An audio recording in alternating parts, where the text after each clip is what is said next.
Sabi ng iba, masarap daw ang talong. Ang sabi ko naman, conforme sa talong. May tunay na talong at may peking talong. Ang tunay na talong tumatayo pagaling. Sabi ng iba, masarap daw ang mani. Ang sabi ko naman, conforme sa mani. May tunay na mani at may peking mani. Ang tunay na mani nababasa ng ihi. Sabi ng iba, masarap daw ang itlog. Ang sabi ko naman, conforme sa itlog. May tunay na itlog at may peking itlog. Ang tunay na itlog kumakalog, may buhok.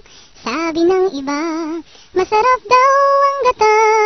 Ang sabi ko naman, conforme sa gata. May tunay na gata at may peking gata.